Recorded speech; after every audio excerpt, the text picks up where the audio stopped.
سلامونه د بلو ټیک یا د بلو چیک مارک چې چاته لګیدلی ویریفیکیشن بیج چاته لګیدلی د غي د لپاره بد خبر دی. بد خبر دا دی چې ایلن مسک ماما فیصله کړې ده چې اوس با چاته چې هم دغه بلو ټیک په ټویټر باندې لګیدلی دی نو دی به $10 د یوې میاشتې چارجز ورکوي. $10 مطلب 4000 یا 15000 پاکستانی روپۍ. بیا چې د دې آنلاین ټرانزیکشن کله مونږ کوو انټرنیشنلی نو هلته هم زمونږ نه دغه $70 اضافي هم ځي، یعنې 1500 روپۍ اضافي د هغې چارجز هم وي د انټرنیشنل ټرانزیکشن. نو دا شپږ 2000 پر منت جوړیږي. شپږ 2000 پر منت ورکول که څه چې د پالیټیشنز دپاره، د لوی ادارو دپاره، د لوی ارګنایزیشنز دپاره، د لوی هغه سلیبریټیز چې هغې ډېرې ګټي نو د هغې دپاره خو کوم مشکل نه دی. خو هغه ادارې چې هغه ډېرې زیاتې پیسې نه ګټي، خبري ادارې دي یا د سروسز ادارې دي لکه د ګورنمنټ ډپارټمنټ دي او هغې ویریفایډ اکاونټونه په ټویټر شته او موږ یې فالو کوو په دې خاطر باندې چې موږ ته ریل اتنټیک او ویل انفارم خبرونه او اپډیټس راځي. اوس دغه ادارې به فنډز ویستی شي، د کال دومره 2.5-3 لک روپۍ به دې عمل ته ویستی شي که نه شي. فلحال به د هغې سره په هیډ کې دغه روپۍ وي که نه وي، په بجټ کې به هغې ته ایلوکیشن کړی که نه کړی، نو دا به ډېره زیاته ګرانه شي هغه سروس پرووایډرز ته، لکه مثلا سرکاري ادارې، د ګورنمنټ ایجوکیشن ډپارټمنټ، د ګورنمنټ د هیلث ډپارټمنټ، دغسې بلا 50-60 سرکاري ادارې دي، ځکه هغې خو د یو پلین لاندې د یو بجټډ اکټیویټیز هر چیز د هغې پلین وي، نو هغې به دا پیسې د کم ځای نه راوباسي. او ایلن مسک خپل ټیم ته دا یو ټاسک ورکړی دی چې په میاشت و نیمه کې دغه پلین راوړي چې هر ویریفایډ اکاونټ به، هر بلو ټیک والا اکاونټ به هر میاشت $10 پې کوي چې دغه بلو چیک مارک وساتي، دغه ویریفایډ اکاونټ دغه نښه وساتي. د ویریفایډ اکاونټ د نښې فایده دا چې کله زه یو اکاونټ فالو کوم نو ماته دا پته چې دا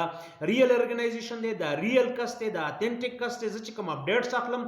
معلومات اخلم، خبرونه اخلم، نو واقعي ما ریل اکاونټ فالو کړی دی یا ملګری کړی دی یا مې ځان سره سبسکرایب کړی دی، نو د هغې به د دې ډېره زیاته فایده وي. خو اوس چې کله دی فیس اخلي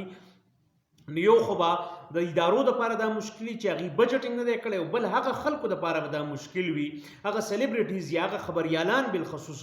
چې هغې د ادارو سره وابسته دي او د ادارې په وجه باندې هغې ته بلو ټیک میلاو دی. اوس به هغې دا پیمنټ که ادارې نه کوي نو دوی به کوي او دوی به کولی نه شي، ځکه پاکستان کې خبري ادارو والا خپلو ریپورټرانو ته ډېره کمه تنخواه ورکوي، 10000 15000 13000. نو په دغه کې به هغې 2000 روپۍ څنګه مینیج کوي چې هغه د بلو ټیک د مینټین کولو دپاره یعنی بیلی کي او دغه د خپل پاکټ منی نه مینیج کي. نو دغه به په 3 میاشتو کې کدي دا پیسې پی نه کي ټویټر ته. نو ایلن مسک ماما وایي چې اوس به دغه خلک به بلو ټیک بیلی، یعنی دغه صحافیان زه یادوم چې د هغې آمدن کم دی، هغه خلک چې د هغې آمدن سیوا دی، د شوبې سره وابسته خلک دی، نور هغه سلیبریټیز دي چې آنلاین کار کوي، پیډ پروموشنز کوي، MP ګان دي، MNA ګان دي، پرایویټ ادارې دي چې هغې بزنس کوي، ښه بزنس کوي، نو د هغې دپاره خو مشکل نه دی. خو د ګورنمنټ ادارو دپاره، د سلیبریټیز دپاره، د ګورنمنټ سره ریلیټډ چې کوم افراد دي، عهدهدار دي، د هغې دپاره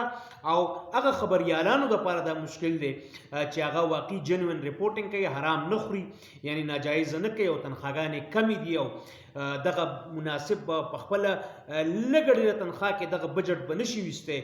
5-6 روپۍ میاشت ټویټر ته. نو دا ډېر زیات مشکل عمل د هغې دپاره جوړ شو. او موږ دپاره دا چې موږ به اوس یو عام یوزر به یو عام اکاونټ چې ما جوړ کړی په ټویټر، نو ما ته به پته نه لګي چې آیا زه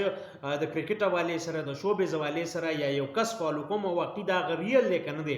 ځکه دغه بلو ټیک باندې به هغه پیسې نشي ورکولی، $10 میاشت به نشي ورکولی. نو ما ته مشکل دا جوړ شي. نور نیوز ارګنایزیشنز دي هغې به دا فیس پې کولی شي، پبلک هغه پرایویټ ادارې چې هغې ډېرې پیسې ګټي نو هغې به کولی شي، خو لوی ادارې به صرف کولی شي، وړې ادارې به نشي کولی. نو دا به یو مشکل بالخصوص د سرکاري ادارو دپاره پیدا شي. او دا رپورټ 3-8 غنټو نه په سوشل میډیا باندې چلیږي،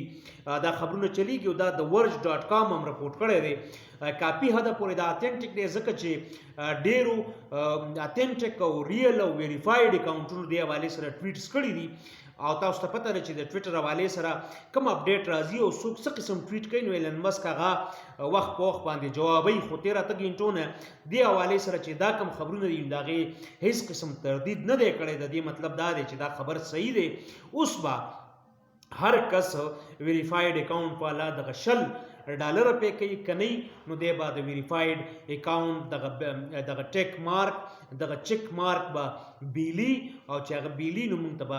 د هغې په ویریفیکیشن کې یا په صحیح کس په آیډنټیفیکیشن کې یو لوی مشکلي نه صرف صحیح کس بلکې ارګنایزیشن او دغسې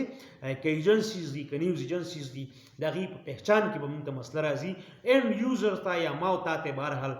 دغه یو نقصان دی او پیدې دا وه چې موږ به ریل اتنټیک اوریجنل جنون کس به موږ فالو کولی شو کوم چې اوس دغه عمل په خطر کې پریوتی دی دا د ټویټر د دنیا نه یو تازه ترین اپډیټ و غوښته مې چې در سره شریک کړم کورم ودان